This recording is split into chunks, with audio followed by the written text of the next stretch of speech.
여당인 민주당의 대법원장 사퇴 요구에 대통령실이 사실상 입장까지 내놨습니다. 파장은 만만치 않습니다. 정치부 이병주 기자와 뉴스 추적해보겠습니다.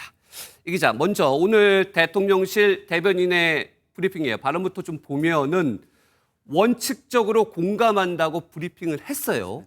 그런데 다시 브리핑에서 입장은 없다라고 바뀌었어요. 이 정도면 오락가락 아닙니까? 맞습니다. 오늘 아침 첫 브리핑에서 강 대변인은 대법원장을 향한 여당의 사퇴 요구와 관련해서 그 취지에 원칙적으로 공감한다 이렇게 했죠. 하지만 특별한 입장이 있는 건 아니라고 단서를 달긴 했었지만 공감한다는 취지로 충분히 읽힙니다. 이후 다시 브리핑을 열고 공식 입장이 없다고 다시 확인을 했으니까 적어도 대통령실 대변인의 입장은 오락가락했다고 볼 수 있을 것 같습니다. 네, 상황은 이해하겠고 대통령실은 그렇다 치고 그럼 전체적으로 이제 대법원장 사퇴의 총대는 그야말로 이제 여당이 맡은 것 같은데 여당의 요구는 확실한 대법원장 사퇴인가요? 맞습니다. 정청래 대표가 취임한 이후 공개석상에서 조희대 대법원장 사퇴를 언급한 건 오늘이 처음이지만 민주당은 줄곧 조 원장 사퇴를 요구해 왔습니다. 지난 5월 대선 국면에서 정치권에 큰 파장을 불러온 대법원의 판결이 있었는데요. 당시 민주당 대선 후보였던 이재명 대통령의 공직선거법 사건 항소심 무죄를 유죄 취지로 파기환송한 것입니다. 민주당은 6만 장에 달하는 기록을 이틀 만에 읽는 게 가능하냐 이러면서 졸속 재판 주장하고 선거 개입이라고 비판을 했습니다. 이것을 통해서 최소한 직무는 정지시킬 수 있습니다.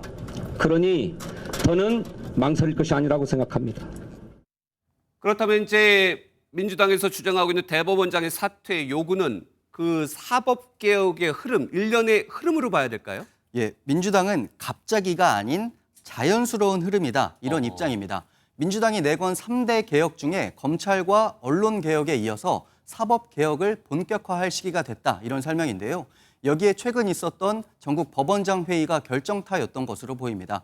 민주당 지도부 핵심 관계자는 정기적으로 열리는 법원장 회의를 임시로 소집하고 사법개혁에 적극적으로 반발하는 모습을 보인 걸 문제 삼았는데요. 당 입장에서는 질타를 할 수밖에 없는 것 아니냐 이렇게 반문하기도 했습니다. 어제 마침 당정대가 모였던 만큼 이 자리에서 관련 논의와 또 사전 조율이 있지 않았냐 이런 추론도 나오는데 당은 전혀 무관하다 이렇게 선을 그었습니다. 네, 일단 조희대 대법원장의 입장을 보이지 않고 있습니다. 사퇴 압박을 하고 있는데 한 발 더 나아가서 탄핵 얘기까지 나왔어요. 실제 탄핵이 추진될까요?